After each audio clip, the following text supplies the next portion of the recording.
Bonjour à tous, j'espère que vous allez bien. Je vous retrouve aujourd'hui avec une nouvelle édition des produits terminés. Comme d'habitude, je suis accompagnée de mon fidèle, j'allais dire mon fidèle destrier, non, rien à voir.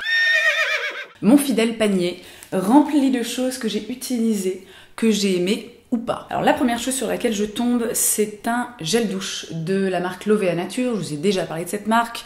J'avais reçu pas mal de produits du service de presse. J'avais détesté le shampoing que je n'avais même pas testé d'ailleurs parce que bon, Lovea Nature, mais voilà, c'est pas bio, les compositions sont pas exceptionnelles. Mais ce petit gel douche senteur Tequila Sunrise avait une odeur absolument délicieuse.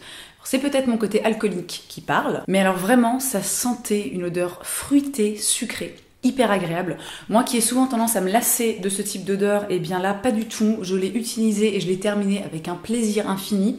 Pour autant, je ne rachèterai pas ce genre de truc parce que voilà, c'est pas le genre de produit que j'utilise, mais franchement, l'odeur était top. Et puis, ça lavait très bien, accessoirement. Un gros bocal d'huile de coco. Donc ça, c'était l'huile de coco à destination, on va dire, de la beauté, qui était dans ma salle de bain. L'huile de coco, je l'utilise pour faire plein de choses. Alors, premièrement, pour faire la cuisine, mais ce n'est pas le sujet. Je l'utilise pour... Enfin, tout du moins, je l'utilisais pour mes cheveux. Je l'utilise pour me démaquiller. Je l'utilise pour faire des masques. Voilà, pour plein de choses. Donc ici, c'est celle de chez Huile Oren, qui est vraiment une excellente huile de coco. Je trouvais ça dans mon magasin bio. Deux mascaras Glamendol de chez Catrice. Est-ce que j'ai encore besoin de vous parler de ce mascara qui ne coûte que 3,95 €, qui est merveilleux. Comme d'habitude, j'essaie de vous le trouver sur internet, je vous mets le lien en barre d'infos. Mais bon, c'est-à-dire que moi, à chaque fois que je passe chez DM, j'en achète 5 d'un coup. Voilà, tout va bien. Du shampoing de chez Velleda, le shampoing régénérant à l'avoine. Alors au départ, je crois que je vous avais parlé de ce produit, il me semble, dans une vidéo ou journal de pouce ou quelque chose comme ça. Dans mes souvenirs, au départ, j'étais pas hyper fan de ce shampoing. Je trouvais qu'il avait rien d'exceptionnel. Et puis en fait, il s'avère que je l'ai absolument adoré, principalement parce qu'il a une odeur que je trouve très agréable. Alors que je serais incapable de vous décrire, mais quelque chose, on va dire, d'assez frais, légèrement acidulé. Et ce que je trouve top, c'est que l'odeur reste hyper longtemps dans les cheveux. Et ça, c'est un truc que j'aime bien et que finalement, on retrouve pas énormément avec des produits naturels, des produits bio. À côté de ça, c'est un shampoing qui nettoie très bien, qui est pas particulièrement agressif, qui mousse de façon correcte. Donc... il est bien, voilà. Puis Velleda, c'est une marque qui est trouvable assez facilement, donc ça c'est cool. 200 ml de crème pour le corps de chez Rennes, donc celle à la fleur d'oranger et au pamplemousse. J'ai adoré cette crème pour le corps. Une fois de plus, je le redis parce que j'avais fait l'erreur dans ma dernière vidéo produit terminé de dire que Rennes n'était pas une marque cruelty free. Donc je le dis encore une fois, c'est bel et bien une marque cruelty free. La seule chose, c'est qu'ils appartiennent au groupe Unilever, qui n'est pas un groupe cruelty free. Mais voilà, si vous vous posez des questions sur le sujet, je vous invite évidemment allez voir ma vidéo sur les tests cosmétiques sur les animaux, ça vous donnera des pistes et ça vous dira un petit peu où est-ce que je me place par rapport à tout ça. Cette crème pour le corps était absolument géniale, j'avais dû vous en parler il y a hyper longtemps dans une vidéo favorite. Donc premièrement, l'odeur était délicieuse, c'était donc une odeur de fleur d'oranger légèrement acidulée grâce au pamplemousse. Et c'était une texture qui était très légère, qui limite quand on l'appliquait sur la peau, on avait l'impression que ça se liquéfiait un petit peu, que ça devenait un petit peu aqueux. Ça pénétrait hyper vite, ça hydratait pour autant très bien et je l'ai trouvé vraiment génial. Après moi je suis pas une immense adepte des crèmes pour le corps, j'en mets vraiment quand j'en ai besoin, quand j'ai la peau sèche ou voilà, ou que ça démange, des choses comme ça. Et comme d'habitude j'aime bien le préciser, Rennes c'est quand même les kings du packaging puisque c'est en fait une espèce de petit sachet à l'intérieur qui se vide complètement et on ne perd quasiment pas de produit et ça je trouve ça vraiment génial. Bravo les gars. Toujours de chez Rennes, quand je suis partie en vacances, j'avais emmené des petites miniatures. Donc la miniature du shampoing à l'avoine et au laurier, donc je vous en ai parlé dans ma vidéo valise. C'est un shampoing qui est très bien, il n'y a pas grand chose à dire sur le sujet. Il lave bien, il n'est pas extrêmement agressif, il mousse de façon correcte. L'odeur était extrêmement légère, extrêmement discrète. Peut-être un truc un tout petit peu fruité, acidulé, mais alors vraiment sur le fond, tu vois, en mode empoigne ta pelle pour trouver l'odeur. Ça ne restait pas du tout dans les cheveux. L'odeur, je précise, c'était bien, voilà, mais bon, sans plus. Et le gel nettoyant Rosa Centifolia, donc c'est un produit que j'ai déjà possédé en grand format.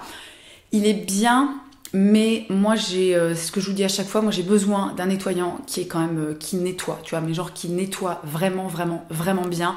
Et ça pour le coup, je trouve que c'est un gel nettoyant qui est très léger, qui mousse pas beaucoup. Je pense qu'il serait très bien pour les personnes qui n'ont pas besoin en fait d'un nettoyage en profondeur, qui n'ont pas par exemple de problème de peau ou les pores qui ont tendance à s'encrasser, à se boucher, des choses comme ça. L'odeur c'était clairement de la rose, très très agréable et bon produit qui ne me convient pas particulièrement bien, mais utilisé sur une courte période ça se passe bien. Mais voilà. Bon, c'est tout, j'ai rien de plus à dire. Un produit que je n'ai pas utilisé personnellement mais que ma fille a absolument adoré, cette espèce de gel douche sous forme de mousse de la marque Bibou, si je ne dis pas de bêtises. La senteur c'était Creamy Mandarin. C'est un produit qui est vegan que je trouve chez DM en Allemagne et c'est un produit qui, voilà, encore une fois, qui a beaucoup amusé ma fille. L'odeur était franchement dégueulasse, ça sentait une sorte de mélange de nougat et de mandarine. Alors vraiment, personnellement j'ai trouvé ça assez ignoble.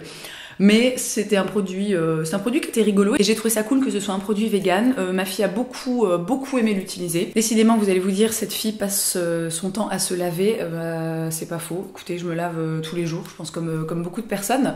C'est le dernier, promis. L'huile de douche lactée de chez Cattier, qui était un produit donc, qui faisait partie de ma box, de la box que j'ai fait en collaboration avec Birchbox. Je vous l'avais dit dans la vidéo dédiée, j'ai absolument adoré ce produit qui a une odeur délicieuse, qui est hyper agréable sur la peau, qui se rince extrêmement facilement. Ça aussi, je trouve que c'est un gros point positif parce qu'il y a des trucs parfois t'as l'impression que tu sais tu frottes, tu rinces et t'as cette sensation qu'en fait ça ne se rince jamais et que tu vas rester genre mousseux comme ça toute ta vie. Pas du tout ce problème donc avec celui-ci. Donc évidemment c'est Cattier, donc c'est bio, c'est un produit qui est sans sulfate, sans savon, qui est cruelty free, qui n'est pas certifié vegan. Alors après bon voilà, il faudrait détailler la liste de tous les ingrédients, ce que je n'ai absolument pas le temps de faire, mais excellent produit. J'ai un deuxième flacon que je vais utiliser avec plaisir. Mon avant-dernier produit terminé. Voilà, donc tu te dis qu'est-ce que ça fait là? Est-ce qu'elle va nous faire une vinaigrette? Comment ça se passe? C'est de l'huile de chanvre. J'ai utilisé cette bouteille d'huile en fait tout simplement pour me démaquiller. J'ai aussi testé l'huile de chanvre en contour des yeux parce que j'en avais entendu beaucoup de bien. Il me semble c'est Sonia Seller qui disait que pour elle c'était absolument merveilleux. Alors en l'occurrence sur moi en contour des yeux, bon, j'ai pas vu de différence significative, on va dire ça comme ça. Mais pour se démaquiller, c'est une huile qui était très pratique. Moi, je suis directement allée la choper dans mon rayon, dans mon rayon huile alimentaire parce que, je veux dire, au final, il y a pas une énorme différence. Hein, ça reste de l'huile de chanvre. Pour le démaquillage, elle était bien, elle était assez riche, elle enlevait bien tout, le mascara, waterproof, tout ça. Et enfin, la dernière chose que j'ai terminée, c'est ça. Alors, vous allez me dire, mais qu'est-ce que c'est? C'est un sachet vide. Et bien effectivement, c'est un sachet vide, mais qui, fut un temps, a été rempli d'une huile de bain en poudre hydratante.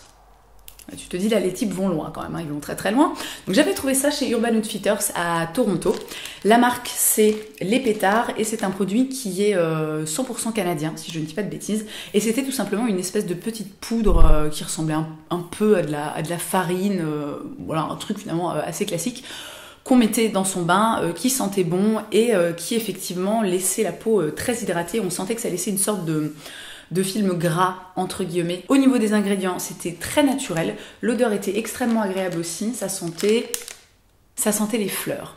Voilà, alors quelles fleurs, je ne saurais pas vous dire exactement, mais c'était vraiment une odeur florale, très fraîche. C'était vraiment hyper sympa de prendre son bain avec cette petite odeur et ce petit effet un peu laiteux, un peu à la Cléopâtre, tout ça. Très honnêtement, je ne sais pas si vous pourrez trouver ce produit en France ou le trouver en ligne, mais comme je l'ai terminé et que c'est le concept des produits terminés, de parler des produits que j'ai terminés, je me suis dit je vais vous en parler. Voilà, j'ai fait le tour, donc j'espère comme d'habitude que ça vous a plu, que ça vous aura fait découvrir des produits. Dans tous les cas, merci d'avoir passé ce moment avec moi, je vous embrasse bien fort et je vous dis à la prochaine. Le premier bijou qui m'obsède littéralement ces derniers temps, ce sont les boucles d'oreilles que je porte. Vous les avez peut-être aperçus sur Instagram. Donc je les ai achetés en Andalousie chez une toute petite créatrice à Cordoue qui vend et qui fabrique ses bijoux dans son atelier.